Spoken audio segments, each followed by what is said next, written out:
ओम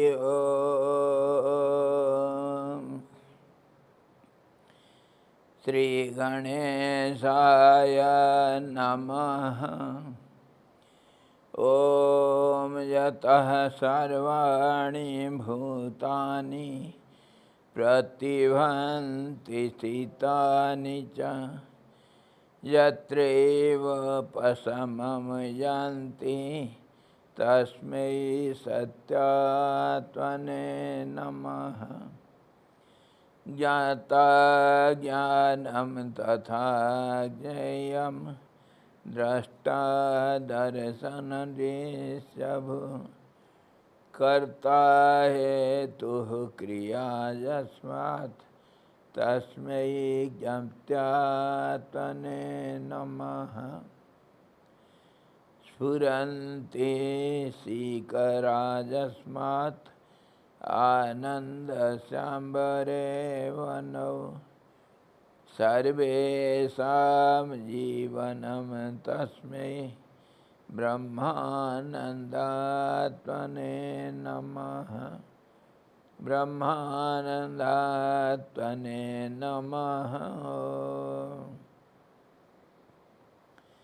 वेदोदधिं समुन्मथ्य ज्ञानरत्नं समुद्रितं येन तस्मै वसिष्ठाय गुरुणां गुरवे नमः। वशिष्ठ जी भगवान की जय। सद्गुरु भगवान की जय। सच्चिदानंद भगवान की जय। शब्द ब्रह्म की जय। सरस्वती महारानी की जय। जोग वशिष्ठ जी भगवान की जय।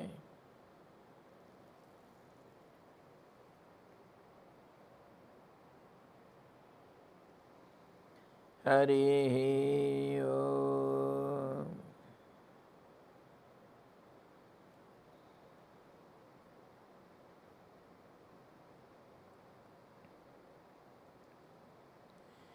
योग वशिष्ठ निर्वाण प्रकरण उत्तरार्ध 45वां अध्याय। कल हम जो विचार कर रहे थे ज्ञानियों का स्थिति और उसके बाद वशिष्ठ जी के नज़र में सभासद जितने सब श्रोता थे सभी ज्ञानी के रूप में वो देख रहे थे। राम जी तो मुख्य माध्यम थे ये चर्चा के। तो वशिष्ठ जी सबको ज्ञानी रूप में देख करके और सबको उनके स्थिति को अति उच्च कोटि के स्थिति समझ करके, मतलब समाधि में प्रवेश करने लायक समझ करके सबको अनुरोध किए, हे पंडितों, हे श्रोतागण, आप लोग वह समाधि में चिरकाल के लिए विश्राम लीजिए, कोई और काम नहीं, आराम करो। यह आराम का मामला। रूपा फ्रंट लाइन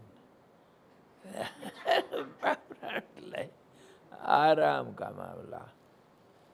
कोई काम दाम कुछ जरूरत नहीं, करना क्या। आप कहेंगे, कहेंगे कहावत है कि क्या कहे,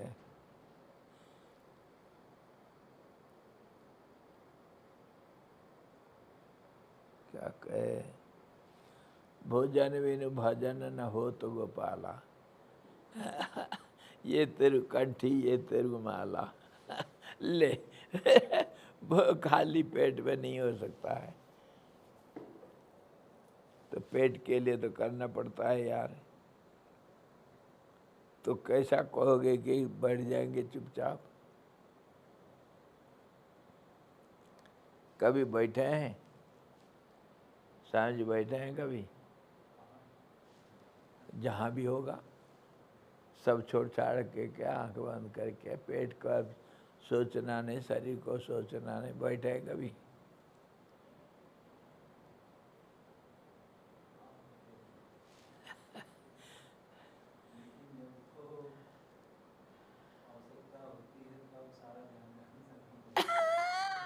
यही तो बात। कोशिश तो सब साधकों के जिंदगी में सबका है, कोशिश तो जरूर है। और फिर में उसमें अनुभव बहुत भी होता है बैठने के बाद। अरे छोड़ो, दोनों मारो गोली दुनिया को, मंत्रम बा साधयत शरीरम बा पातयत, वो थोड़ा देर के लिए। फिर मन का जो संबंध ये शरीर के साथ बड़ा भयंकर है। ये जब शरीर का भावना नहीं गया तब फिर ये संसार नहीं मिट सकता है हमारे मन से, किसी भी हालत में नहीं। शरीर के साथ इतनी घनिष्ठ एक का एक पना, अलग नहीं है हम, शरीर मैं हूँ और ये सारे संसार का जड़ है। तो वो कह रहे हैं सब कुछ छोड़ करके सब भूल जाओ दुनिया को, दुनिया है ही नहीं। इसके पहले इसीलिए विचार किए कि कोई इसी दुनिया में कल तो ये विचार कर रहे थे कि कोई शब्दों का कोई अर्थ नहीं, संसार शब्द का कोई अर्थ नहीं, ये अज्ञानियों का कुछ बना रखें कुछ ऐसा फालतू इस संसार का कोई अर्थ नहीं है। संसार जब नहीं है तो किस चीज़ की चिंता, मैं भी नहीं, मेरा भी नहीं, और नाम नहीं, रूप नहीं, त्रिपुटी नहीं, ध्यान करता नहीं, ध्याता नहीं, कुछ नहीं, प्रमाण नहीं, प्रमेता नहीं, प्रमाता नहीं, कुछ नहीं। एक ही चीज है, वो तुम हो।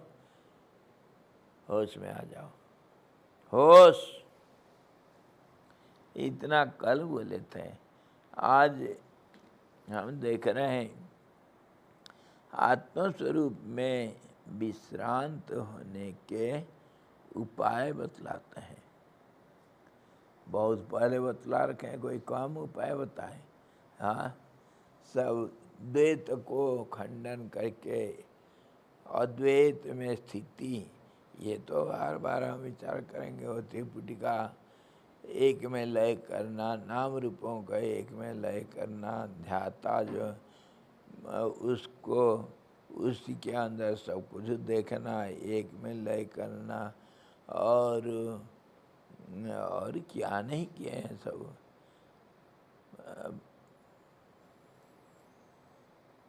संयम करना, क्या नहीं किए हम।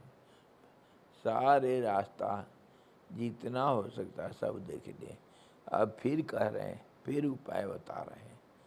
उपाय वही है, repetition is the way to,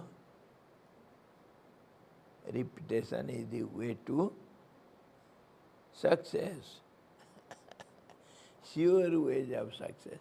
ये रिपीटेशन का नाम ही, बारंबारता का नाम ही अभ्यास है। अभ्यास के बिना कहीं हम कोई कर्म नहीं किए हैं, ना कोई कर सकते हैं, और वही हमारा जीवन का चरित्र बन जाता है। हर चीज़ को हम बारंबार अभ्यास करते हैं। बच्चा लिखा तो एक बार लिख दिया क, तो याद कर लेगा, हो गया। रटना पड़ता है, का फिर ऐसा झूलना पड़ता है। का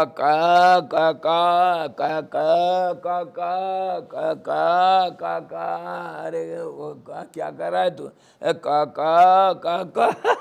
लगे रहेगा। दो दूने 4, दो तिया को 6, दो चौको 8। रटना पड़ता भाई बारंबार। एक बार नहीं, 10 बार नहीं, 50 बार, 100 बार। एक चीज को दोहराने से वह पक्का होता है। When one thing is repeated again and again, that gets perfection. Repetition is way to perfection. Repetition is way to perfection. यही हमारे जिंदगी का तरीका, जिंदगी जीने का तरीका। हम हर चीज़ को बारंबार देखते हैं, बारंबार में थकना नहीं। एक ही चीज़ को बार बार कर रहे हैं। क्यों कर रहे हो साहब जी? ये तो हम कर लिए थे। अरे दिल है कि मानता नहीं, इसको फिर भी मनाओ, ठोको। कभी चावल कूटे हैं आप ओखल में? कूटा हुआ देखते हैं? एक बार ओखल लगाने से धान चावल में बदल जाएगा क्या? और चक्की पिसा हुआ गेहूँ आटा बनाने का देखे, एक बार घुमा देने से सब आटा बन जाएगा? लगे रहो इंडिया, लगे रहो इंडिया, नहीं तो नहीं हो सकता है। कितने बार, बारंबार से जिंदगी बारंबारता का ही नाम है। हर चीज को हम करते हैं तो फिर आज भी फिर दोबारा वही बात को दोहराएंगे। इस आत्मस्वरूप में विश्रांति के लिए प्रथम उपाय निरंतर अध्यात्म शास्त्र का अभ्यास। पहला हुआ अध्यात्म शास्त्र का अभ्यास, जो शास्त्र सिर्फ आत्मा के बारे में विचार करता है, आत्मा के बारे में बोलता है। निरंतर उसका अभ्यास करना चाहिए।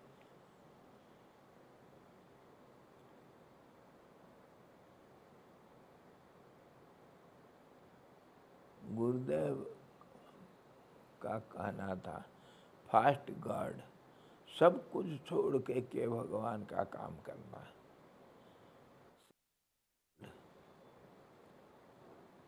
दूसरों के बारे में, उसके बारे में सोचना, पहले भगवान के बारे में सोचना, दूसरे के बारे में, संसार, दूसरों के बारे में उसके बाद, और आखिर yourself. First God, second world, third yourself. आखिर अपने बारे में सोचना चाहिए। तो ये जो अध्यात्म शास्त्र, सब कुछ छोड़ के अध्यात्म शास्त्र का सहारा लेना चाहिए। अगर पढ़ना नहीं है तो कम से कम विचार तो करो कोई शब्द को ले करके। इसीलिए कहा गया, ये सब गीता का और कुछ रामायण वगैरह का जितना जो हमारे शास्त्र के नाम से है, इनका श्लोक अथवा चौपाई वगैरह अथवा कोई जो पंक्तियाँ, उसको रट लो। अर्थ मालूम है या नहीं कोई बात नहीं, कहोगे अर्थ के बिना ये क्या होगा? नहीं रट लोगे मन में, वो बारंबार उसको रिपीट करते रहेंगे मन में, तो अर्थ अपने आप निकलता है यार, निकलता है। जो रटा है उसको पूछो अर्थ निकल जाता है, क्योंकि वही शब्द और दूसरे जगह पर भी मिलता है। इसीलिए, और होता है क्या, अर्थ कैसे निकलता है एक शब्द का? अर्थ कैसा निकलता है?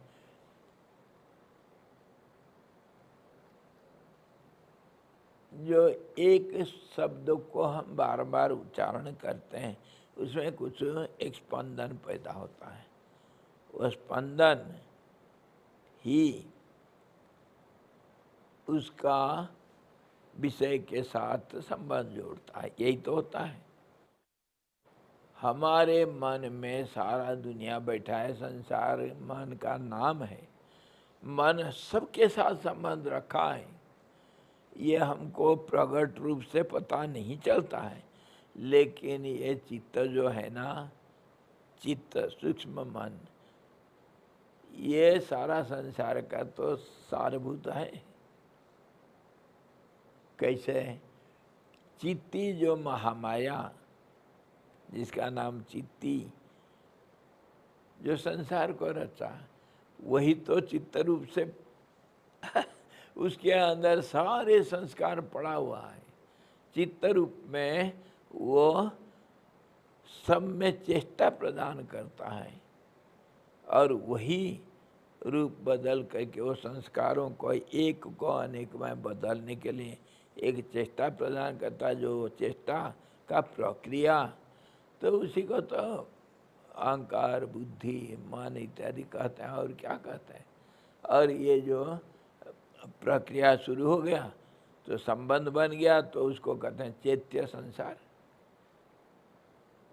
तो चित्त में सारा संसार निहित है सूक्ष्म रूप से।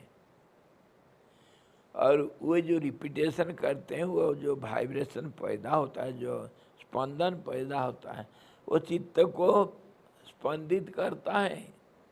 हमारे शब्द जो स्पंदन पैदा करता है दोनों तरफ से, शब्द चित्त का स्पंदन है, प्राण का स्पंदन है, हृदय का स्पंदन है, वही तो शब्द है। और दूसरे तरफ से वाइस वर्सा स्पंदन पैदा होता है। अगर मन में बाहर नहीं जाता है तो अंदर तो जाएगा, अंतर्मुख होगा, उसको तो गति तो होगा उसका, क्योंकि स्पंदन है। इसीलिए वह जो बाण उधर नहीं गया, थॉट वर्क्स एज बूमेरैंग, समझे? भावना अगर बाहर जाए गया नहीं तो अंदर उसका टारगेट को तो करेगा, हिट करेगा। तो वो चित्त को वाइब्रेट करता है, उससे अर्थ निकल जाता है। जितनी दुनिया में समस्या है, जितने अर्थ हैं, सब तुम्हारे मन में है, लेकिन हमको क्यों नहीं पता चलता है?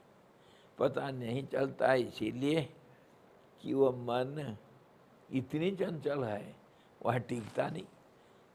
देखें तभी तो दिखाई पड़ेगा। हाँ, हम तो इतने जोर से भागते हैं। मिल्खा सिंह, वो क्या देखेगा?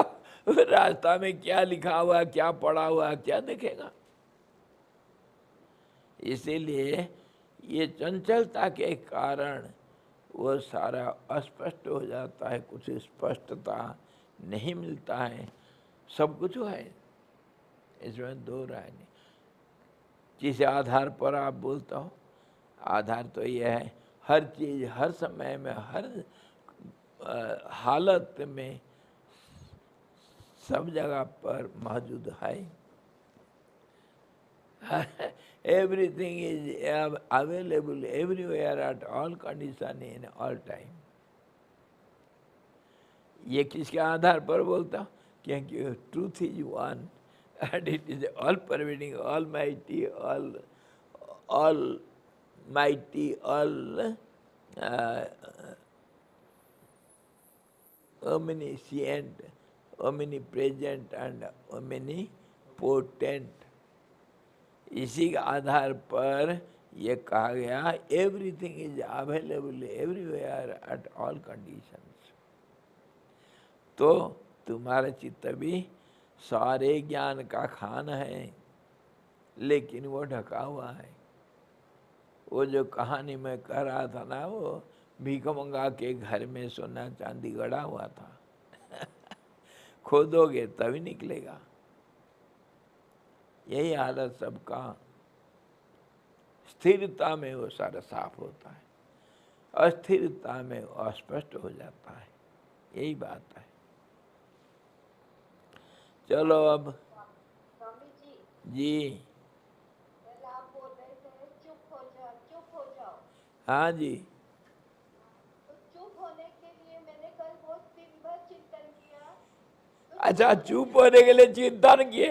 नहीं नहीं, तो मैं हूँ क्या चुप होने के लिए? हाँ, मैं नहीं हूँ ना। चुप होगा कौन?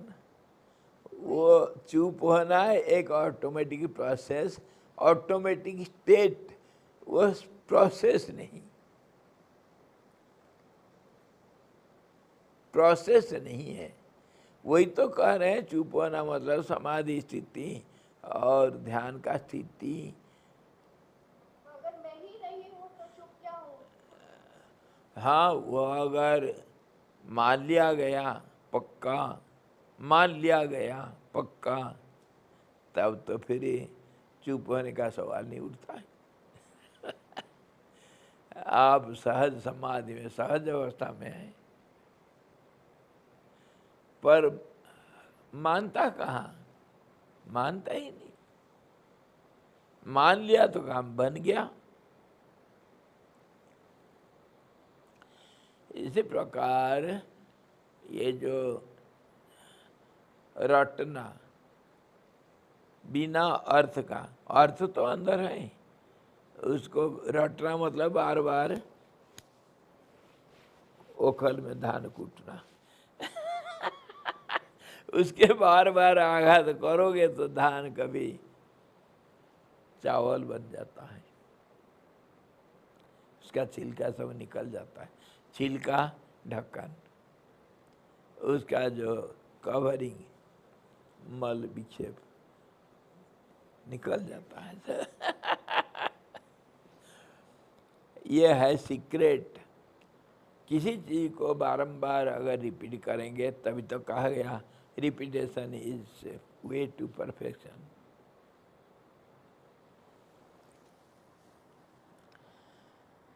तो कह गया अध्यात्म शास्त्र का अभ्यास। अध्यात्म जो आत्मा के ऊपर बात करता है,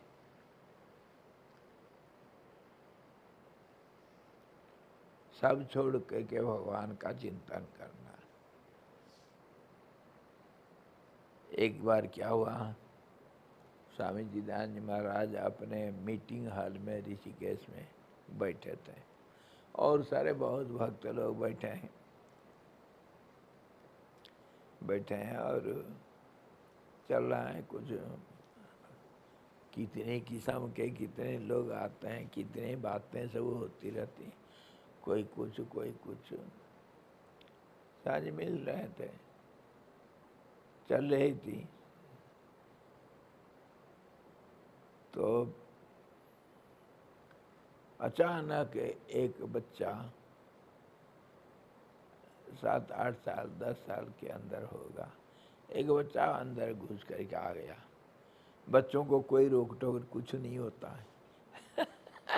और सबके लिए परमिशन जरूरत पड़ता है, बच्चों को क्या परमिशन?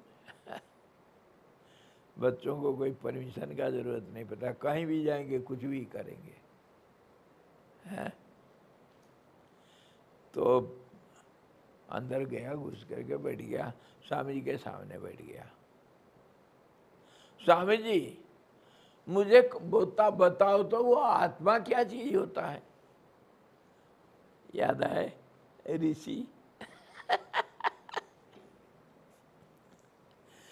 सीधा जा करके वो बातचीत कुछ भी हो, उनको कोई बच्चों के लिए कोई नियम कानून नहीं लगता है। ये जो इतना हमारे कोड ऑफ कंडक्ट और इटिकेसी, ये सब ग्रोन अप लोगों के लिए है, बच्चों के लिए, रोगी के लिए, वृद्धों के लिए, असमर्थ के लिए ये सब नहीं लगता है। तो कुछ भी कभी भी इमरजेंसी लग जाता है, इमरजेंसी लागू हो जाता है। तो बच्चे डरे, सीधा घुस गया। वो क्या बात हो रहा है, क्या हो रहा है, मैं अंदर आऊं ना आऊं कुछ नहीं। हमारे स्वामी जी, मैं जा करके सामने बैठ गया, पूछा स्वामी जी वो आत्मा क्या चीज होता है? इतना वो पूछा सिद्धांत साहब जी साथ साथ, हाँ अच्छा अच्छा बैठ बैठ। तो जितने लोग थे सबको बाहर निकाल दिया, एकांत। वो कहते हैं ना राजा लोग, एकांत। सबको बाहर निकाल दिए, दरवाजा बंद कर दिए, बैठे। चला 1-1.5 घंटा तक बात चली। यह है उदाहरण, सब चीज छोड़ के पहले आत्मानुसंधान करना चाहिए। ज्वलंत उदाहरण, जब भगवान के बारे में कुछ चर्चा हो रहा है, भगवान का नाम लिया जा रहा है, भगवान के बारे में चर्चा हो रहा है, सत्संग चल रहा है, तो फिर वहाँ के लिए कोई नियम कानून नहीं होता है जा कर के उसमें भागीदारी लेना, निभाना चाहिए। मारो गोली दुनिया को, उसी के ऊपर तो तुलसीदास जी कहे,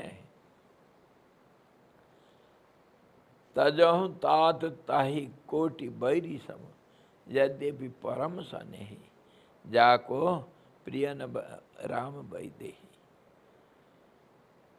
जो राम वैदेही भगवान के साथ किसका जिसका जो कोई संबंध नहीं, मारो गोली, लात मारो, तभी हमारा काम बनेगा।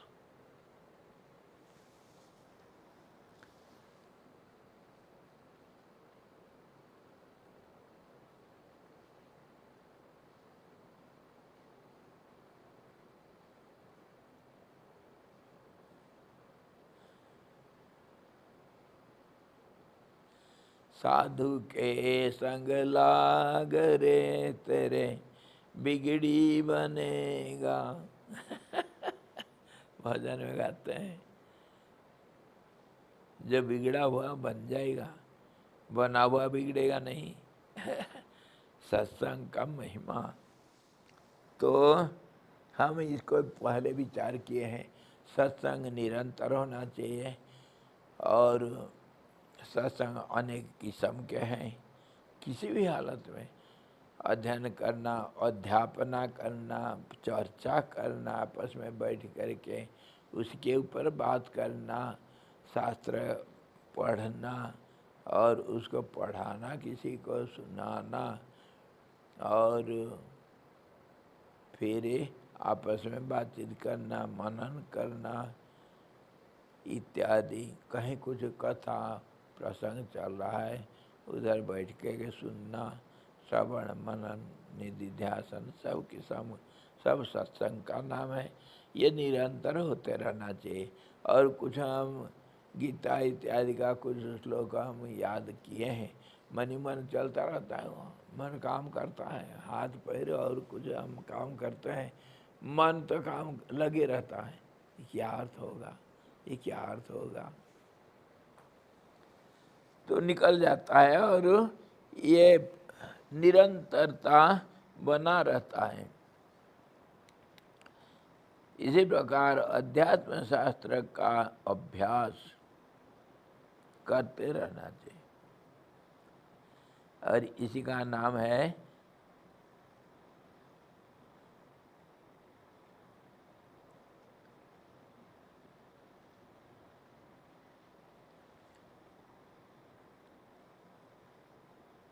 अध्यात्म शास्त्र का अभ्यास करना। यही अभ्यास, बारंबार उसका चिंतन करना। फिर कह रहे हैं साधु पुरुषों की संगति। वो जो साधु पुरुषों की संगति, स्वामी जी सिद्धांत स्वामी जी हमेशा कहते थे, जीवन में 4 चीज कभी नहीं भूलना। खास करके तो जो जो मुमुक्षु है, जो साधक है, उसको जिंदगी में कभी 4 चीज़ कभी नहीं भूलना चाहिए जो तुमको हमेशा मदद करते रहेगा। क्या 4 चीज़?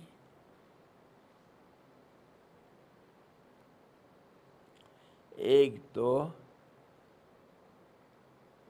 तो भगवान का नाम, पहला तो वही है, भगवान का नाम कभी नहीं भूलना। भगवान का नाम नहीं भूलना मतलब ये भी नहीं भूलना कि नाम के साथ उनका काम। भाई दुनिया का तो मालिक, सबका मालिक एक सबका मालिक वो, सबका नियंता एक, all controller, one is all controller, one government is there, he is everything. सबका मालिक एक, सबका, सारे का नाम भी उसी का नाम है। सब किसी भी हालत में कुछ भी हम कर रहे हैं भगवान के साथ जुड़ना चाहिए, भगवान का नाम को कभी नहीं भूलना चाहिए। खाओ पियो बैठो, गाली भी दे दिया, चल साला तेरा राम भला कर दे, गुस्सा तो आ रहा है, क्या करें, गुस्सा को कंट्रोल नहीं कर पा रहे हैं, तो इसको इस रूप से महात्मा लोग गाली देते हैं, जा साला तेरा भला हो जाए। गुस्सा से आशीर्वाद देते हैं। बच्चों को कंट्रोल रखना तो रखने के लिए ये होता है, लोभ मोह ये क्रोध, इसको तो कंट्रोल करना इतना आसानी नहीं, फिर उसका डायरेक्शन बदल दो। चलो, तो भगवान का नाम पहला। दूसरा है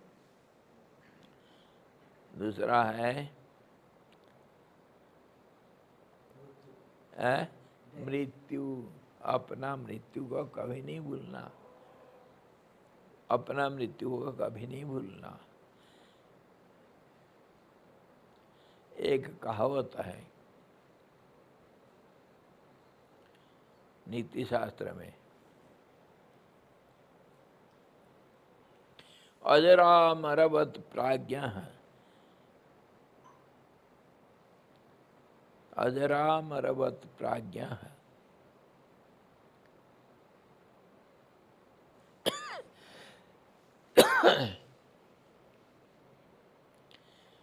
विद्याम अर्थम च चिंतयेत्, गृहीत्वेव केशेषु मृत्युना,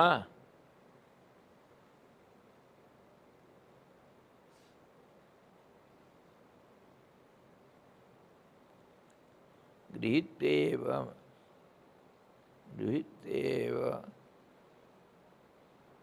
केशेषु मृत्युना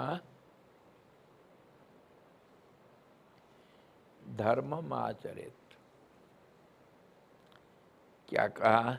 विद्या और अर्थ संपत्ति, धन संपत्ति कैसे कमाना, हर पल में उसके लिए प्रयास हम करते हैं। संसार में रहना है, विद्या चाहिए, धन चाहिए।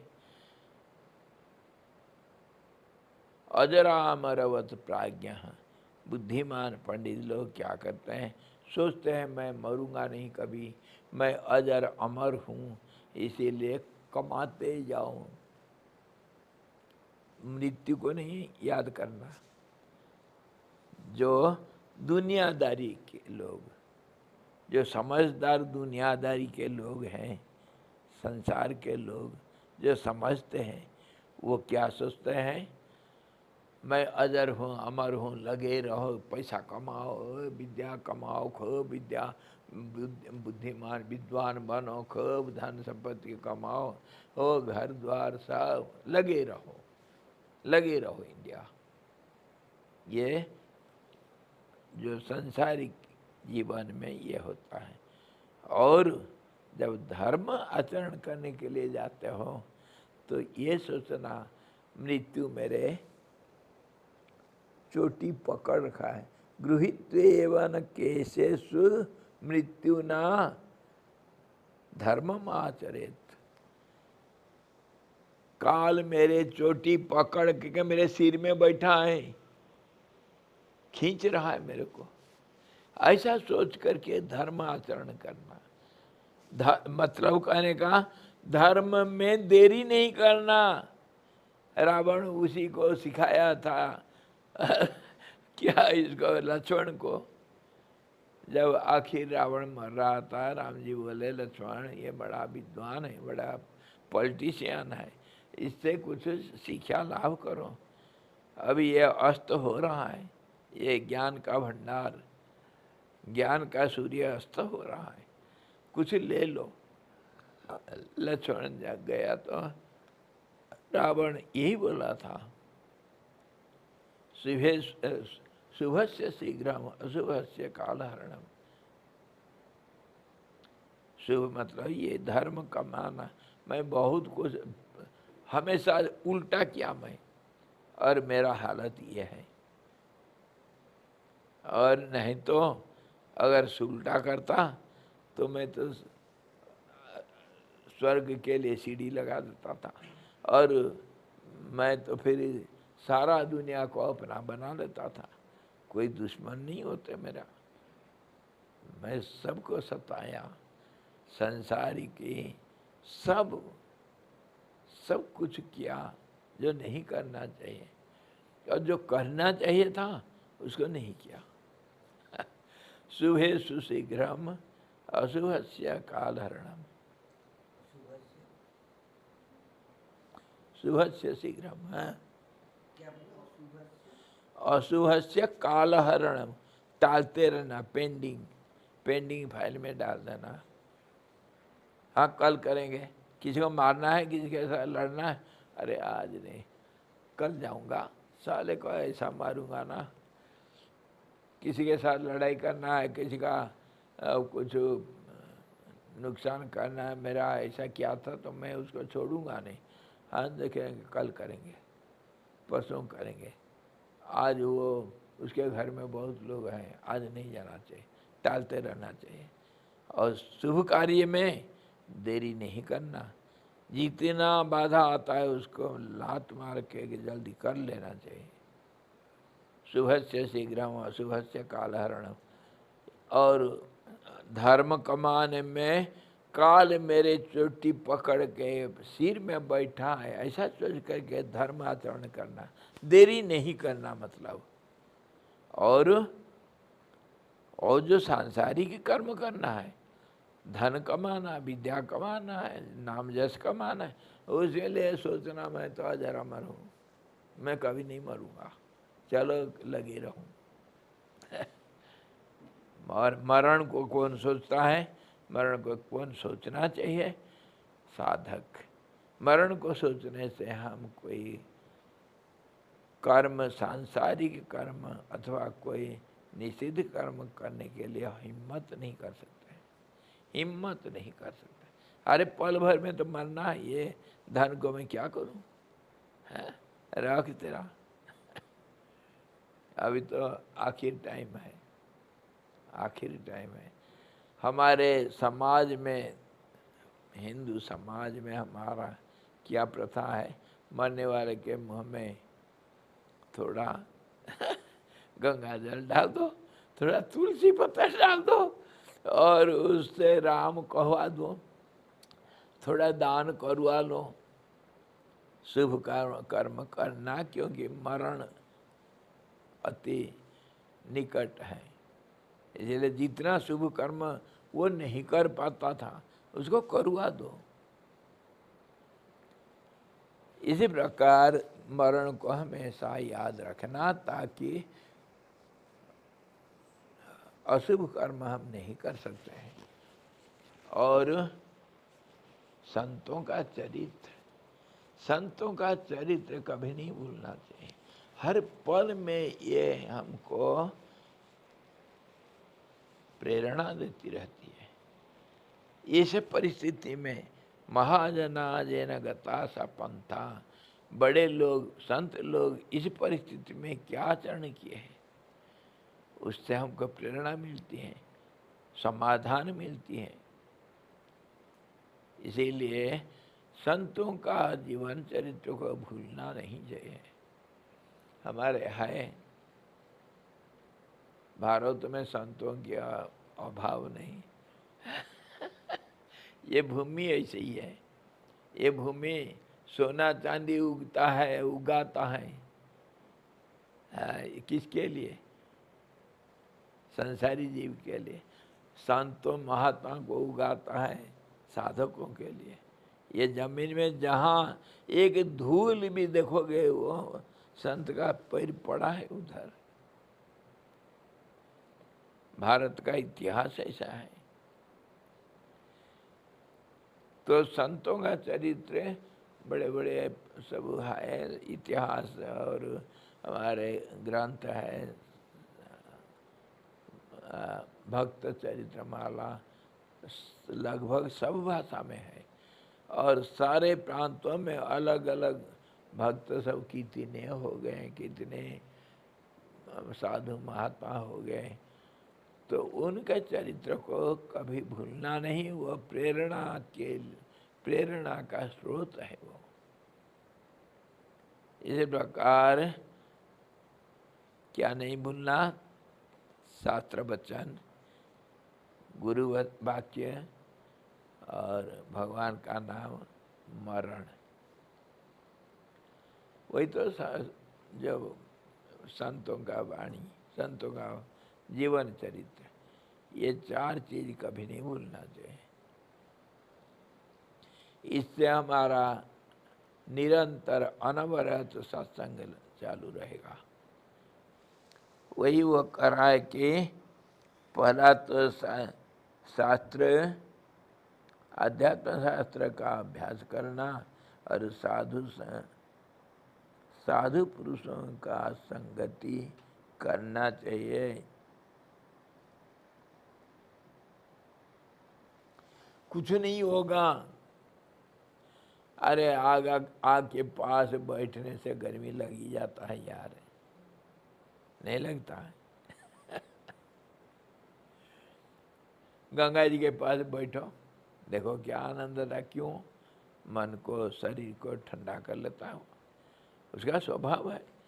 तो संत का स्वभाव, उसका व्यक्तित्व, उसके चारों तरफ उसका जो प्रभाव का विकिरण होता है, उससे सब प्रभावित होते हैं। उसके ऊपर तो कहा गया अहिंसा प्रतिष्ठायाम तस्य समीपे वैरत्यागः।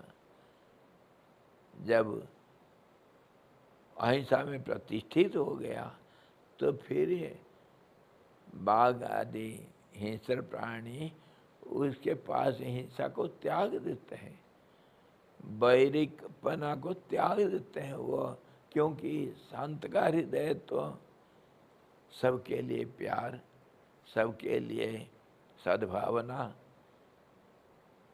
और सबके साथ अपना नाता, वसुधैव कुटुंबकम, जो एक चींटी को भी क्षति नहीं पहुंचा सकता है, तो वो बाघ के लिए कभी सोचेगा क्या? और ऐसा व्यक्तित्व के पास हिंस्र प्राणी क्या करते हैं, क्या कर सकते हैं? जैसे एक बड़ा चुंबक के पहाड़ के पास एक सुई लोहे का बना हुआ, जैसे असमर्थ हो जाता है, कहीं कुछ नहीं कर सकता, स्थिर हो जाता है। ऐसे ही संतों के पास बैठ जाने से ही सब कुछ अनुभव ऐसे ही होता है। इसके ऊपर कितना उदाहरण है। रमण महर्षि का बड़े प्रत्यक्ष उदाहरण। उनके पास वो बोलते नहीं थे ज़्यादा, बैठे रहते हैं। कोई आए कुछ सवाल ले करके, मैं आज महर्षि से पूछूंगा, ये बैठ गए, क्योंकि वो तो चुप बैठे, इसीलिए वो आया बैठा उनके पास। कुछ देर के बाद वो सवाल हल हो गया। अपने आप। वो वातावरण ये ही है। कैसे वातावरण बनता है उसका साइंटिफिकल रिसर्च कैसा, वो वातावरण क्या होता है, वायुमंडल जो है होता है क्या, वो वायुमंडल में स्पंदन रहित वायुमंडल रहता है, शांत रहता है। और तुम्हारे मन में जो भावनाएं सब स्पंदित होते हैं वो सारा आपके तुम्हारे चारों तरफ तो वह फैलता है, तो वायुमंडल को भी स्पंदित करता है। भावना, वाणी, तुम्हारे कर्म, सब कुछ। इसीलिए तो कहा गया ये जो मनुष्य ही आज दुनिया का ये जो ग्लोबल वार्मिंग है और जो सब चल रहा है लड़ाई का, जो कुछ भी हो रहा है, अच्छा भी हो रहा है या बुरा भी हो रहा है, ये मनुष्य ही कारण है। क्योंकि ये प्रकृति के विरुद्ध में हमेशा काम करता है, अपने को संयत नहीं रखता है। और बाकी जितने जानवर, पशु पक्षी, पेड़ लता, सब ये तो प्रकृति के साथ चलते हैं। कोई विषमता पैदा करते नहीं, मनुष्य ही बदमाश है। तो कहने का मतलब, तुम जो सोचते हो, जो बोलते हो, जो देखते हो, जो संबंध जोड़ते हो, जो कर्म करते हो, उसका सबका जो प्रभाव तुम्हारे चारों तरफ फैलता है। इसीलिए कहा गया जब अशुद्ध है तुम तो मंदिर में नहीं जाना, पूजा पाठ नहीं करना। मतलब जब सूतक मृतक लग जाता है ना, घर में कोई मर गया, बहुत दुख का घटना घटा, उस समय ये शुभ कार्य के स्थान पर नहीं जाना, क्योंकि तुम्हारा जो वातावरण है, तुम्हारा जो प्रभाव है, वो स्थान को प्रभावित कर सकता है, जरूर करेगा कुछ ना कुछ, प्लस माइनस। इसीलिए वहाँ पर नहीं जाते हैं, यही कारण है। इसी प्रकार जो महात्मा का इतने प्रभावशाली व्यक्तित्व होता है, उनके पास बैठ जाने से वो वातावरण ही इतने शांत है, तुम्हारा मन शांत हो जाता है। मन शांत है तो अभी तो हम विचार करते हैं, मन शांत, मन में सब कुछ समाधान है, कोई समस्या नहीं है, कोई प्रश्न नहीं उठता है। चंचल मन में ही प्रश्न उठता है।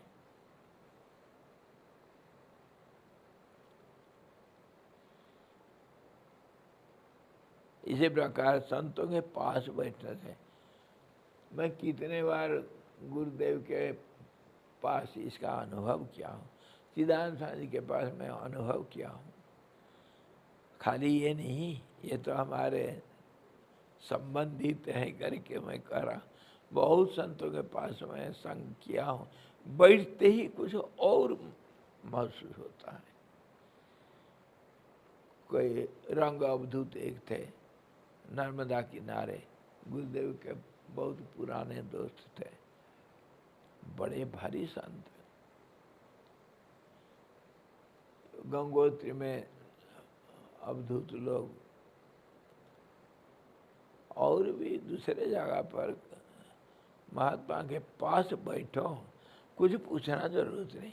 खैर पूछना तो तद विधि परिप्रश्न न, पूछना चाहिए कुछ, तब महात्मा लोग कुछ बोलते हैं। कोई नहीं भी बोलते हैं, कोई जरूरत नहीं बोलना, बैठ जाने से सारा समाधान हो जाता है।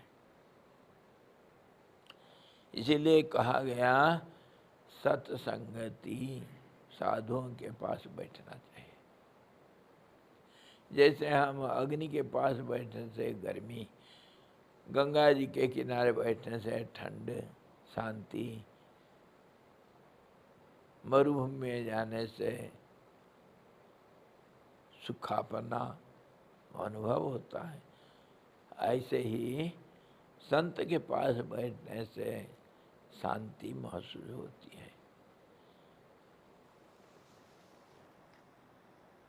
पुरुषों को साधु पुरुषों की संगति करना चाहिए। तथा तीसरा उपाय क्या है? निर्वाण में ध्यान।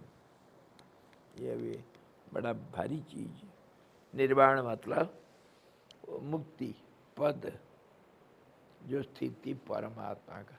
निर्वाण मतलब स्थिरता, और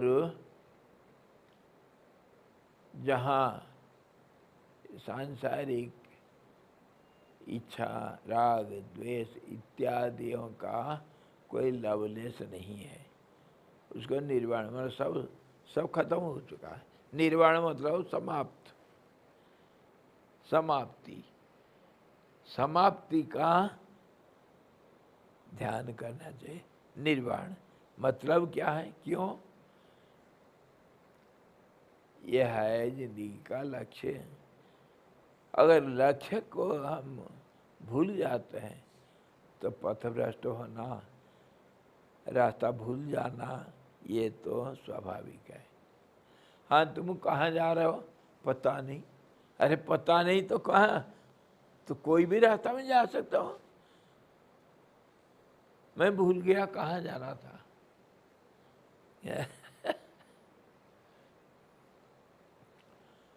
वो एक कहानी है। एक छोटा सा बच्चा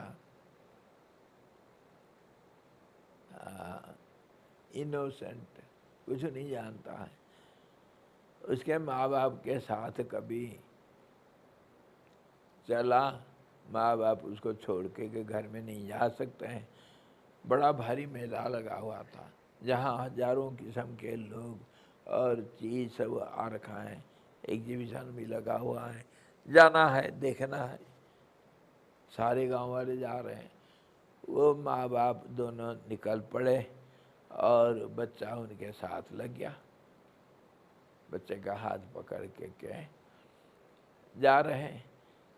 और जो वयस्क लोगों का मेला देखना अलग होता है, बच्चों का मेला देखना अलग होता है। कहीं चमकीला कुछ दिखता है, कोई रंग रंगीला, कोई खिलौना, कोई खाने की चीज़, जहाँ नज़र पड़ा पापा पापा। वो इसमें एक जोक है, कोई कह रहा है तो बच्चा का रो रहा था, पिताजी कह रहा है कि चल तेरे को देता हूँ खिलौना। दिया एक छोटा सा कार खिलौना। तो वो बच्चा कहता पापा ये नहीं, वो रास्ता के किनारे नानो खड़ा था, नानो वो खिलौना चाहिए। तो कहते हैं बच्चों का तो चंचल मन है, सरल मन भी, तो वो जो देखते हैं, जहाँ देखते हैं वो चिपक जाते हैं। लेकिन माँ बाप फिर उनको खींचते हैं, नहीं वो गंदा चीज़ है, वो ऐसा उसको दोष दिखा करके। नहीं तो एक बच्चा अगर साथ रहा, सारा तुम्हारे जेब खाली करके तुमको कंगाल बना देगा। वो चाहिए, वो चाहिए, वो चाहिए, ये चाहिए, वो उसका दो दो चाहिए। तो बेचारा जा रहा था, इधर चिपक रहा है, उधर चिपक रहा है, उधर चिपक रहा है। पापा पापा देखो देखो वो चिड़िया कैसे, ओ मम्मी मम्मी मेरे को वो खाना है। रो रहा था। तो पापा मम्मी तो किसी भी हालत में उसको समझा बुझा कर लेकर के जा रहे थे। और बड़ों का भी मन और है, उनका मन के अनुसार मेला में हजारों चीज मिलता है। तो ऐसा होते होते बच्चा कहीं छूट गया, खो गया। खो गया, माँ बाप भी अपने काम में व्यस्त है, बच्चा कहीं छूट गया करके उनको भी पता नहीं। और जब हाथ में जा करके कहो दूर में कहीं ढूंढते हैं बच्चा कहाँ गया, बहुत ढूंढे नहीं मिला। बच्चा इधर उधर ढूंढ रहा है, उसका तो मन तो इधर उधर लग रहा है और वह माँ बाप को भी भूल चुका है। इधर उधर होते जब फिर माँ बाप याद आए, कहीं खड़ा होकर रो रहा, तब कोई लोग फिर देखे, अरे तू क्यों रो रहा है? पापा, मम्मा, मामा, कौन है तेरे पापा, कौन है तेरा मामा, कुछ नहीं जानता। तो कहीं किसी गाँव का है, कुछ नहीं जानता, कुछ नहीं मालूम, खाली रोना मालूम है। अगर हम लक्ष्य को भूल जाएं, हाथ छूट जाए, तो ये हालत होता है। गया पुलिस में लेकर के, कोई लेकर जबरदस्ती पुलिस में छोड़े, फिर अनाउंसमेंट हुआ, बहुत कोशिश किया, तब तक माँ बाप चले गए थे, शाम हो गया। फिर कुछ दिन के बाद उसको खिला पिला करके किसी भी हालत में बच्चा रो रहा है। बहुत बाद में फिर जब माँ बाप भी ढूंढ रहे हैं, ना माँ बाप को बच्चा मिल रहा है, ना बच्चे को माँ बाप भी मिल रहा है। फिर बाद में, बहुत बाद में मिले। तो यही हालत होता है, हम अगर अपना कनेक्टिविटी को अगर काट देते हैं, छिन्न भिन्न कर देते, मतलब हमारे जो लक्ष्य को हम अगर भूल जाते हैं, तो फिर हमारा हालत यही होता है, संसार में कहीं भटकते रहेंगे, कुछ नहीं मिलना है, रोते रहना है। इसीलिए कहा गया, लक्ष्य को कभी नहीं भूलना, कभी नहीं भूलना।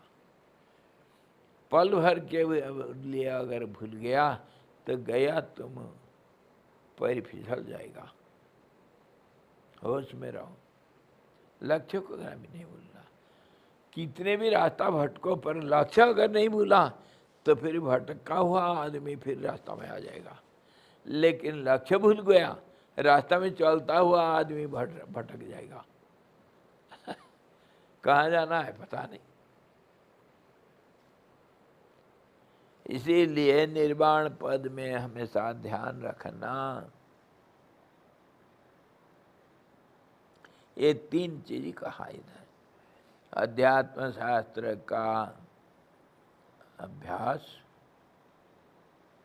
और साधु पुरुषों के संगति और निर्वाण में ध्यान, मतलब लक्ष्य में, लक्ष्य का स्मरण।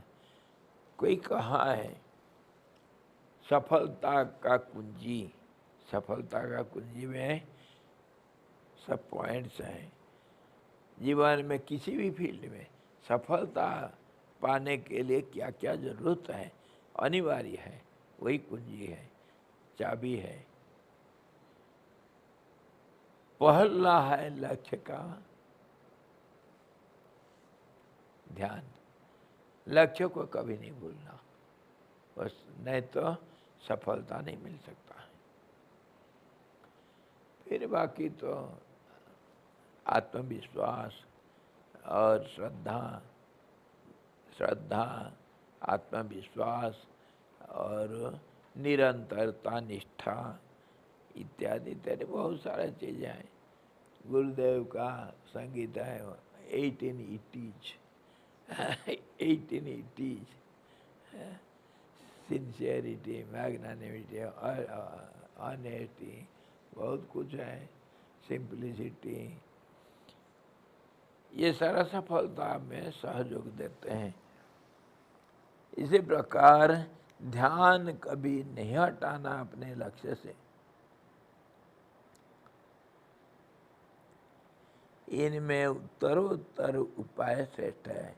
पहला उपाय से, शास्त्राभ्यास से, सत्संग ज़्यादा बलवान है ज़्यादा प्रभावशाली है और उससे भी प्रभावशाली लक्ष्य।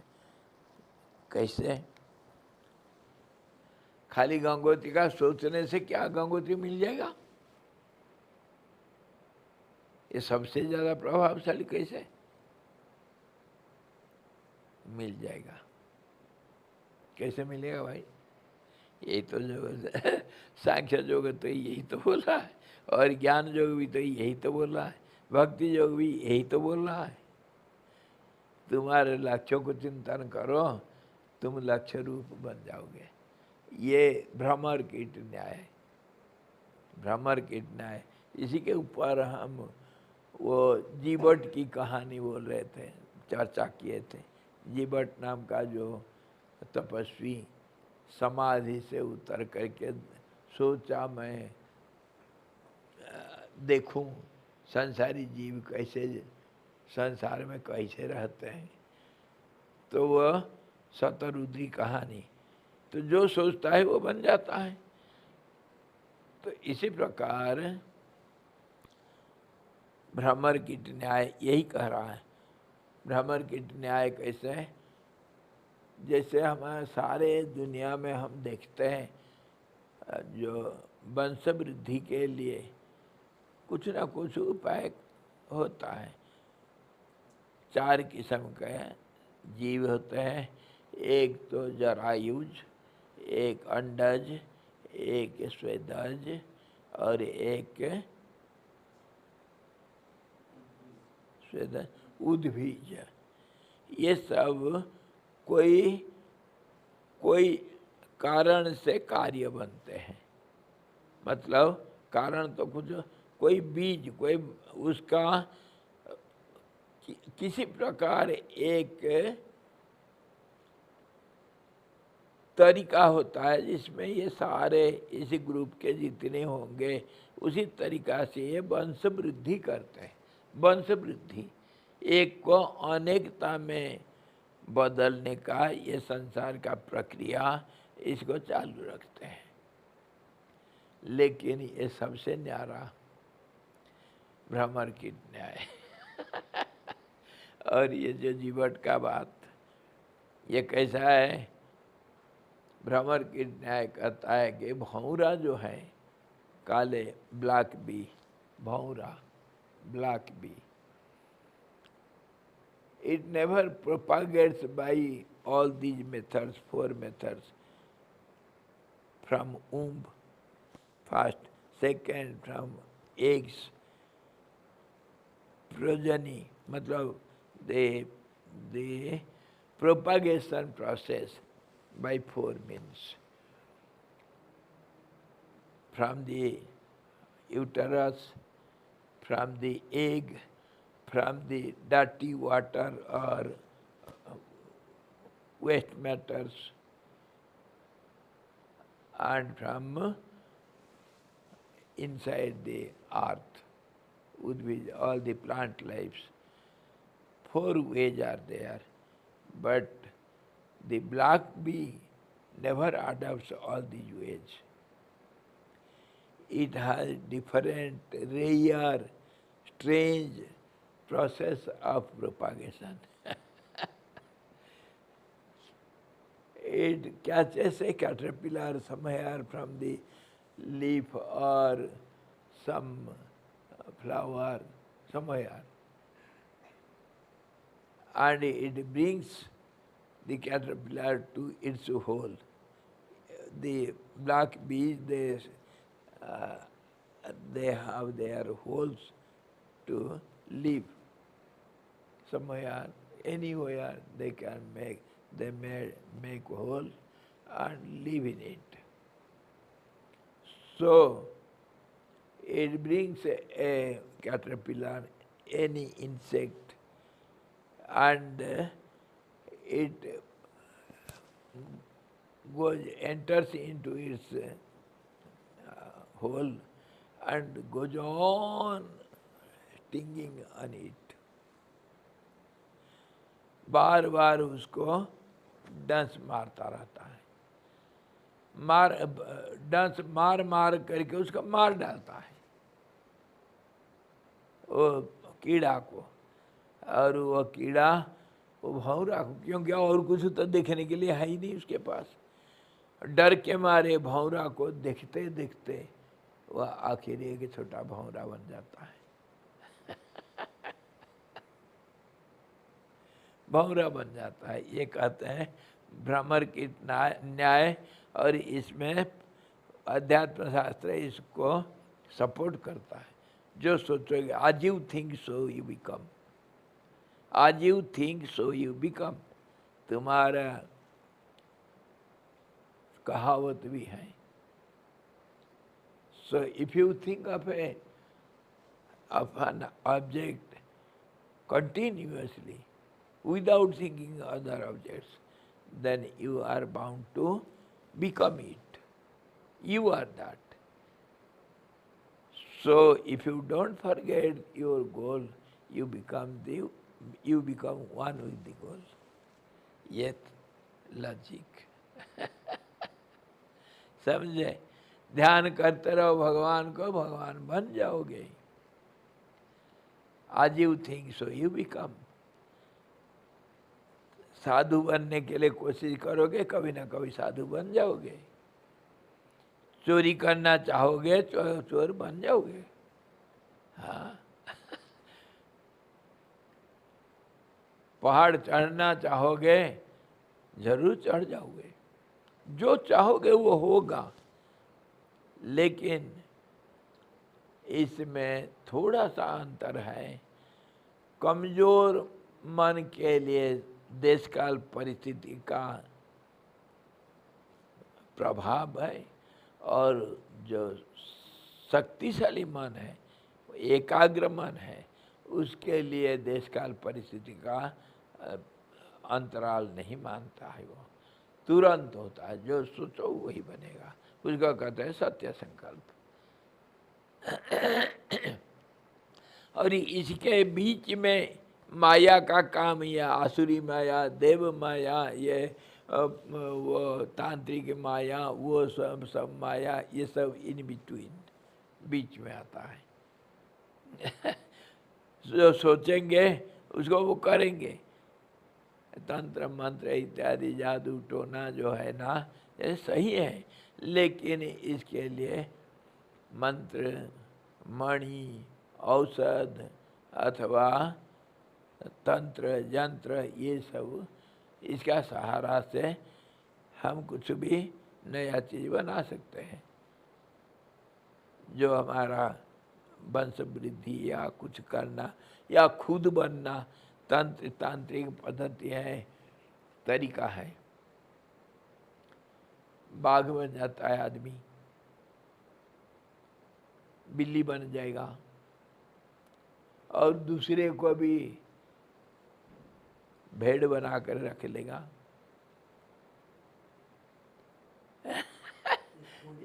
ये सब है। मैं कभी कोशिश किया था कुछ करने के लिए, परंतु डर लगा, मैं छोड़ दिया। पर मैं थ्योरी तो जानता हूँ।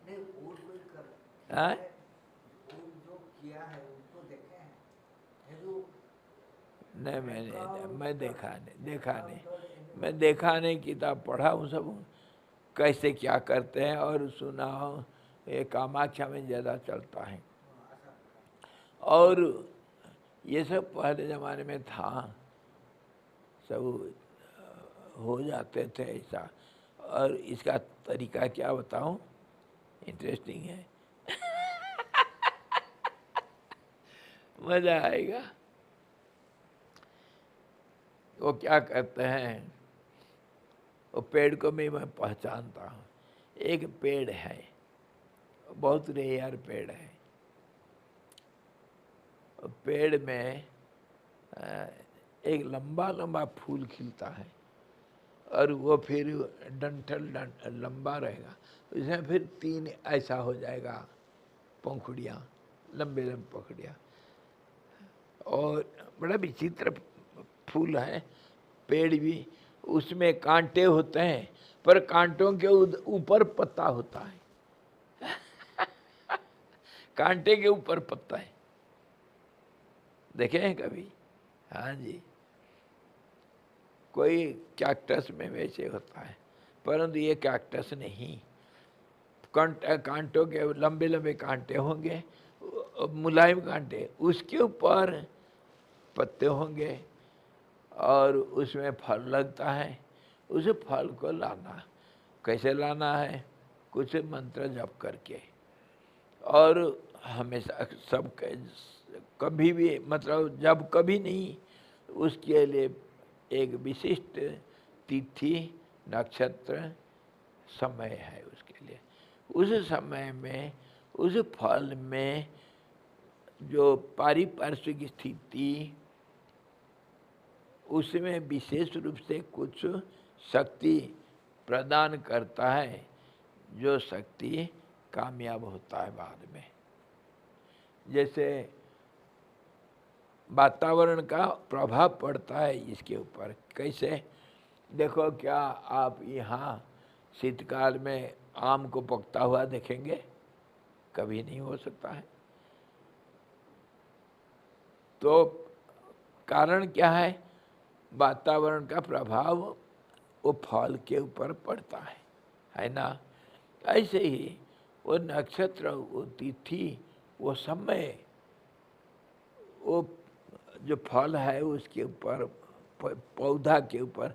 आयुर्वेद में ये तो बहुत मशहूर है कि किस तिथि में, ये कर्म कांड में भी है, कुश कब ग्रहण करना। कुश, पंडित लोगों का कुश ग्रहण करना, कुश को काट करके जो हाथ में लगाते हैं ना, उसको कब काट करके लाना, तिथि वार होता है, समय होता है। तो इसी प्रकार हर पौधा के ऊपर, हर जो वनस्पति के ऊपर चंद्र, सूर्य, ग्रह, नक्षत्र, समय, दिन, रात, ये सब का प्रभाव पड़ता है। तो इसीलिए वो फल को विशेष समय में उसको इकट्ठा करना, ले आना फल को, उसको फिर क्या करना, जो प्राणी तुम, जो रूप तुमको बनना है, तो पहले उस जीव को पकड़ करके विशेष समय में उसको मारना है। मार करके उसको खोपड़ी लेना है, खोपड़ी, स्कॉल। और खोपड़ी कैसे लेना? उसका सिर काट करके मिट्टी में गाड़ दो, और फिर वो सब हो जाएगा, गल जाएगा, पर स्कॉल मिलेगा। स्कॉल को फिर ला करके एक विशेष समय में उसका जमीन में गाड़ना, और उसमें मिट्टी रख करके उस बीज को बोना। ये सब सीक्रेटली होना चाहिए। और फिर उसमें जो पौधा आएगा, उसमें जो फल फलेगा, वो फल तुम्हारा काम का है। वो फल को तोड़ करके रखना, वो भी सब समय के अनुसार, और उसको अगर मुँह में रखोगे तो वही रूप तुमको मिल जाएगा, और मुँह से वो फल को निकाल दोगे, फिर पूर्व रूप मिल जाएगा। ये तांत्रिक साधना। बाघ बनते हैं, कुत्ते बनते हैं, बिल्ली बनते हैं, दूसरों को भी बनाते हैं। अरे तांत्रिक लोग क्या नहीं करते हैं, कुछ आखिर खोज सीमा तक वो जा सकते हैं। आदमियों को भी बलि चढ़ा देते हैं ये। और क्या, पकड़ के किसी को कहीं जा करके गला काट के कुछ को कुछ करते हैं। इसका होता है भाई, प्रभाव होता है। यद्यपि ये बड़ा नीच कर्म है, तामसिक कर्म है, परंतु इसका तो असर है। तमस का तो रिजल्ट है ना। संसार तो सत्व रजस तमस बना, तो तमस का कैसे नहीं मिलेगा परिणाम? सबका परिणाम है। ये सब तामसिक क्रिया है। आपको अक्षय धन चाहिए है? मैं बता दूंगा। तरीके वो भी कोशिश किया था, डर लगा, छोड़ दिया। हुआ क्या, एक पेड़ है, वो पेड़ में वो पारासाइट, पेड़ों में दूसरा पेड़ जो उग जाता है, परजीवी जो पारासाइट होता है, उस पेड़ में साधारण पारासाइट नहीं होता है। अगर पारासाइट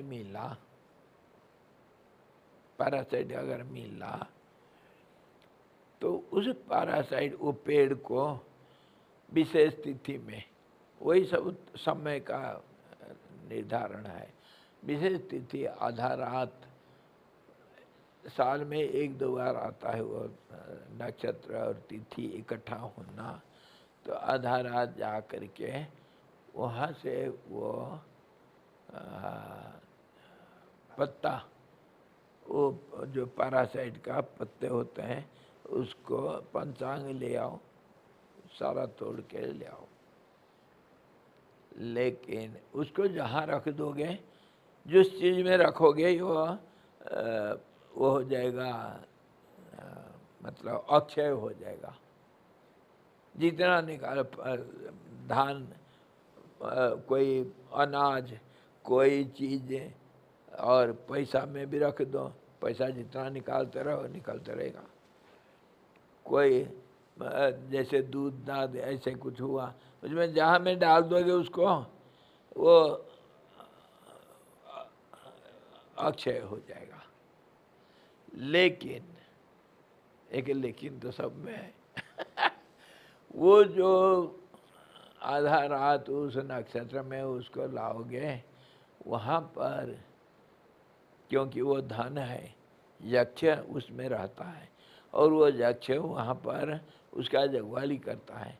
यक्ष लोग सब संपत्ति के मालिक होते हैं। तो यक्ष राज हुआ कुबेर, कुबेर सबका मालिक है। तो उस समय भयंकर सांप उस पेड़ का देखभाल करता है, जगवाली करता है। अगर तुम नहीं डरोगे, और तुम्हारे भी कवच का भी है, कवच अपने आत्मरक्षा करने का भी मंत्र है, मंत्र के द्वारा आत्मरक्षा करो और शुद्ध पवित्र हो करके अगर तुम जाओगे, सांप तुम्हारा कुछ नहीं कर सकता है। लेकिन अगर थोड़ा सा कहीं पुलपटी हुआ, सांप मारेगा और तुम मरोगे।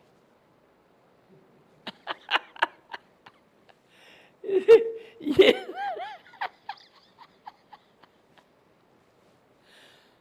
तो कौन जाएगा इसके लिए, करने के लिए? करते हैं, बड़े इसमें सफलता मिलता है। और जो बाकी सिद्धि क्या क्या सब करते हैं भाई। तो सांसारिक लोग, जो जिसका ज्यादा लोभ है वो करेगा। मतलब मैं कहता हूँ कि जो वस्तु का प्रभाव कैसे होता है, यही तो मैं कह रहा हूँ। और रूप बदलने के ऊपर आया, मनुष्य भी भालू बन सकता है। ये दूसरा तांत्रिक तरीका मैं ये बोल रहा हूँ। जैसे भ्रमर की न्याय है, ये जो चतुर्विध प्रोपागेशन हमारा है, वंश वर्धन क्रिया, ये इसके अंदर ये सब नहीं। ये चारों के अंदर उद्भिज और जरायुज, अंडज और स्वेदज के अंदर ये सब नहीं है। वंशवर्धन, रूप बदलना, ये सब कुछ होता है। लेकिन ये रेयर केसेस, ये सारे कहाँ से हम भटके, आसमान से लटके और खजूर में अटके। कहाँ से हम भटके? लक्ष्य को भूलना नहीं।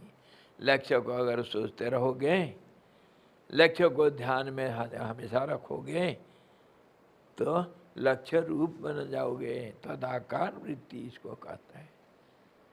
योग शास्त्र में, ज्ञान योग में, सब जगह पर है तदाकार वृत्ति होगा।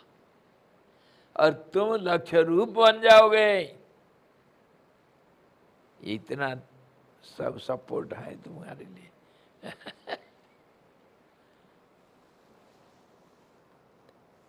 इसीलिए कहा गया लक्ष्य को कभी नहीं भूलना। अगर भूल गया भटक जाओगे।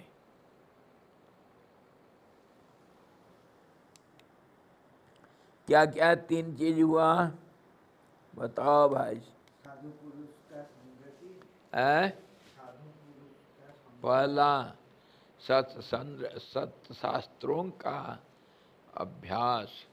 आध्यात्मिक विकास, वो जैसे भी अभ्यास करो, बाह्याट करना अथवा उसको पढ़ते रहना अथवा पढ़ाते रहना अथवा चर्चा करना अथवा श्रवण करना, कुछ भी करो, अध्यात्म शास्त्र का अभ्यास करना। और अभ्यास मूल सूत्र है, हर चीज को अभ्यास करो। और फिर साधु संगों का संगति। और फिर दूसरा हुआ ध्यान, निर्वाण से, निर्वाण मतलब लक्ष्य से, लक्ष्य के ऊपर निरंतर ध्यान करना। जो सवाल उठा था, क्या गंगोत्री सोचने से गंगोत्री बन जाऊंगा, पहुंच जाऊंगा क्या, ये तो रिलेटिव वर्ल्ड में है। लेकिन जो मूलभूत नियम जो है, जिसमें संसार है, ब्रह्मा सोचा, वो इसको अगर हम मानेंगे तब फिर हम कहेंगे परमात्मा संसार रूप हुआ है। ब्रह्मा सोचा बन गया, खुद ब्रह्मा ये बना है, अनेक रूप, अनेक रूप रूपाया विष्णवे प्रभ विष्णवे। हे विष्णु, तुम्हारी ये सब रूप, तुम ही हर पत्ते में, कण कण में, रग रग में तुम विराजते हो, तुम्हारे सब रूप है ये। इसको अलग रूप नहीं देखना, अलग नाम नहीं रखना, उसी का ये रूप। वो हम बार बार कहते हैं ना, वो परमात्मा विष्णु, वो अपने शरीर में चित्र करेंगे, टाटो सब लिख रखा है, ये विष्णु का शरीर में तुम हो एक कहीं कीड़े, कहीं कीड़े समझे, तुम विष्णु से अलग नहीं। पेड़, लता, कीट, पतंग, पहाड़, पर्वत, ये सब विष्णु के शरीर के अंदर का ये दृश्य देख रहे हो, उन्हीं का त्रिभुवन वपुष, त्रिविक्रम रूप। इसी प्रकार जो सोचे वही होगा। वो जब सोचा बन गया तो तुम क्यों नहीं बनोगे। तो लक्ष्य का भूलना इसीलिए मना है। लक्ष्य को भूलोगे नहीं तो लक्ष्य रूप हो जाओगे। व्यवहार में हमारा नहीं होता है कि हम लक्ष्य को भूले नहीं करके तो बोलते हैं, लेकिन मन है कि मानता नहीं, भूल जाता है, निरंतरता नहीं रहता है, हम भूल जाते हैं।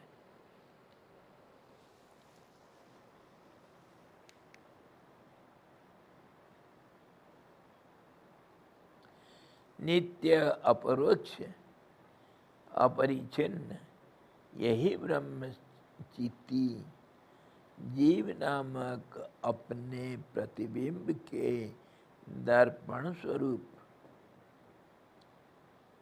अंतःकरण भूत उपाधि के कारण परस्पर भिन्न भिन्न रूप को ग्रहण करता है, करती है।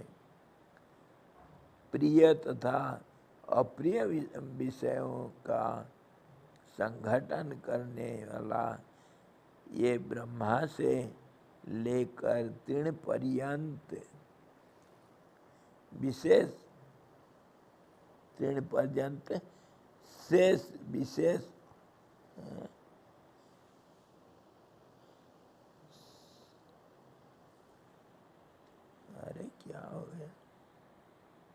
तृण पर्यंत शेष विशेष पदार्थों से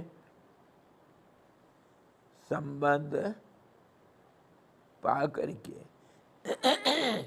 अपने विचित्रता के कारण सम और विषम भिन्न भिन्न शरीरों में उदित होती है।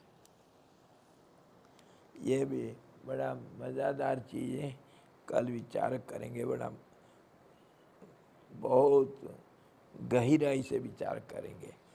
ये नाम रूप सब को किसका है? अभी तो हम विचार कर रहे थे ये विष्णु का है,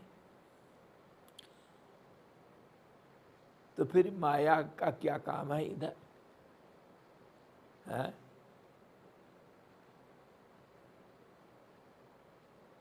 एक गाना गा दूं? शर्म लगता है। गा लो, मेरे को डांटोगे नहीं? डांटोगे तो क्या होगा? नहीं, फिर बुरा लगता है, शर्म लग रहा है।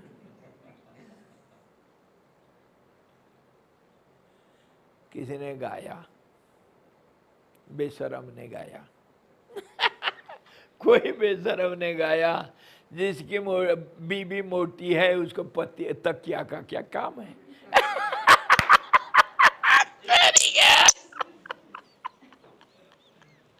डांट रहा नहीं। शर्म नहीं आता है सभा के बीच में ऐसा बात करते हो? नहीं, मैं इसलिए कहा ये उदाहरण एग्जैक्ट। जहाँ भगवान का रूप है तो फिर माया का यहाँ का क्या काम है भाई? ये माया कहाँ से आया फिर? जब तुम कह रहे हो चित्रम रम्यते तम त्रिभुवन वपुषम विष्णु ईशम नमामि। जब विष्णु त्रिभुवन रूप शरीर वाला विष्णु को तुम नमस्कार करते हो, तो ये माया की क्या काम है भाई? ये रांड क्यों आकर के इधर घूमती? इसको कौन बुलाया इधर? है छलिनी, ये तो बड़ा उत्पात मचाएगी। चल, तेरा कोई काम नहीं। परंतु नहीं भाई,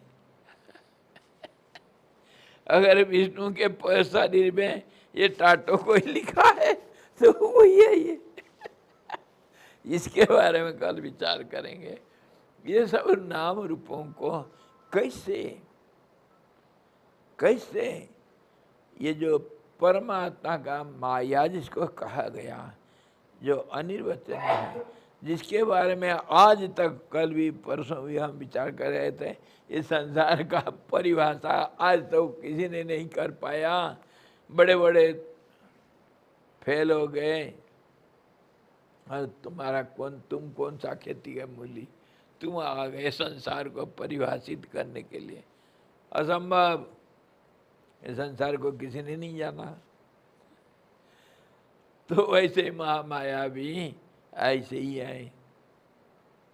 और कैसे ये सारा नाम रूपात्मक ये जो विचित्र चित्र रूप ये संसार का ये सब दृश्य जगत कैसे ये बना, इसके ऊपर कल और विशेष रूप से चर्चा करेंगे।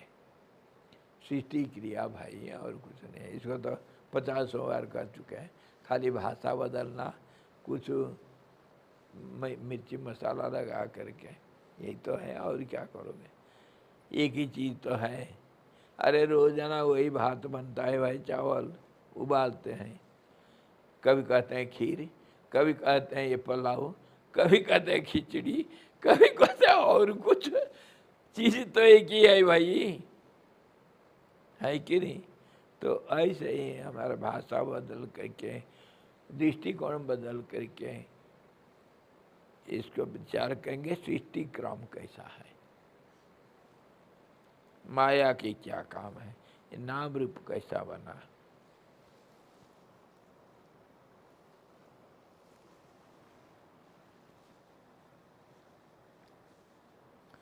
चित्ती महारानी का, और इसी में भी हम भूलेंगे नहीं, ये चित्ती खुद ये रूप लेती है।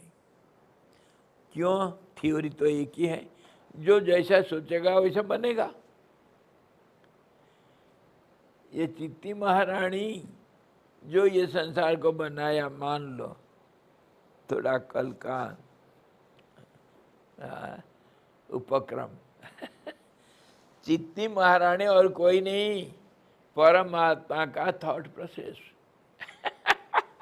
इसीलिए तो हम विचार करते हैं कि भाई संसार अगर है, तुम्हारा मन ही संसार का जड़ है, मन ही ये रूप को ले रखा है। ये व्यष्टि सृष्टि और वो समष्टि सृष्टि, व्यष्टि सृष्टि, समष्टि सृष्टि। तो परमात्मा का जो मन है, जो उनका स्वभाव है, जिसको हम प्रकृति कहते हैं और जिसको हम त्रिगुणात्मिका मूल प्रकृति कहते हैं, वो कैसे काम करती है और ये रूपों को खुद लेती है, ये एक दूसरे तरीका से इसको विचार करेंगे। सृष्टि क्रम तो हजारों है, कितने किस्म से सृष्टि क्रम को विचार किया गया। हम अगर सृष्टि क्रम में नहीं जाएंगे, हमको कोई चीज कभी नहीं समझ सकते हैं। क्यों? कैसे? हम आईडी कार्ड देखना पड़ता है, दिखाना पड़ता है सब जगह पर, जेब में ले ले करके घूमना आईडी कार्ड। तुम्हारा जन्म स्थान कहाँ है, तुम्हारा नाम क्या, तुम्हारे पिताजी का नाम क्या, नहीं तो कोई मार करके भगा देगा। हर जगह पर आईडी कार्ड दिखाना पड़ता है, तो हमारा हर पल में सिटी क्रम को देखना पड़ेगा, वहीं से तुम निकले, समझे? कितने बार हम इस संसार का उपक्रम को विचार करते हैं, और भगवान का नाम है महाक्रम,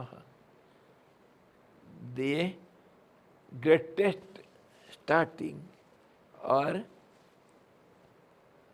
process, starting point, absolute starting point. Starting of what? Everything, and that is nothing, and that is one thing. Everything in one thing as nothing. ये तो स्टार्टिंग पॉइंट है, और क्या है? अरे इसी का नाम हम संसार कहते हैं। इसको कल विशद रूप से बड़ा मजादार टॉपिक, कैसे कैसे ये नाम रूप सामने आए। अरे आओ सखियां मुझको मेहंदी लगा दो, मेहंदी लगा दो, मुझे सुंदर सजा दो, मुझे श्याम सुंदर की दुल्हन बना दो। ये मेहंदी लगाएंगे कल। है कि नहीं? कल बोले थे समझी समाज सब पढ़ेंगे। हैं? हाँ, मैं कहा था कल, याद करने के लिए कोई भूल गए। क्या चीज? समझी समाज सब आज पढ़ेंगे बोले। क्या? आज क्या? समझी समाज, समाज अच्छा, व्याकरण अभी हो गया, पहले क्यों नहीं बोले? इसमें तो बहुत बहुत समय चाहिए। शब्दों का कैसे इकट्ठा, कंपाउंड वर्ड्स कैसे बनते हैं और अर्थ कैसे बदलता है और उसका कंपोजिशन कैसे कैसे होगा। तो संधि, संधि में भी कितने प्रकार भेद, स्वर संधि, व्यंजन संधि, विसर्ग संधि इत्यादि इत्यादि। और फिर संधि के बाद फिर समास, शब्दों को जोड़ के शब्दों का अर्थ में बदलाव लाना और उसको प्रयोग कैसे करना। व्याकरण तो यही तो करता है, तरीका बताता है।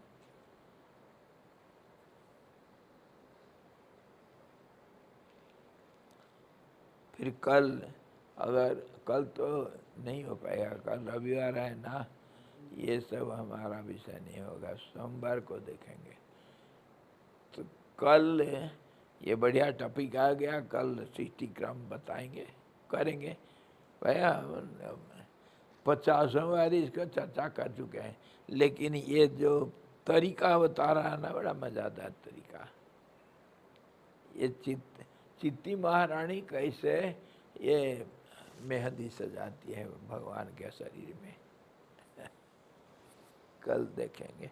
हरि ओम पूर्णमदः पूर्णमिदं पूर्णात् पूर्णमुदच्यते पूर्णस्य पूर्णमादाय पूर्णमेवावशिष्यते।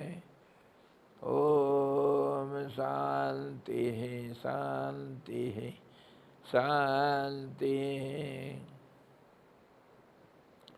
सद्गुरु भगवान की जय, सच्चिदानंद भगवान की जय, शब्द ब्रह्म की जय, सरस्वती महारानी की जय, जोग वशिष्ठ जी भगवान की जय।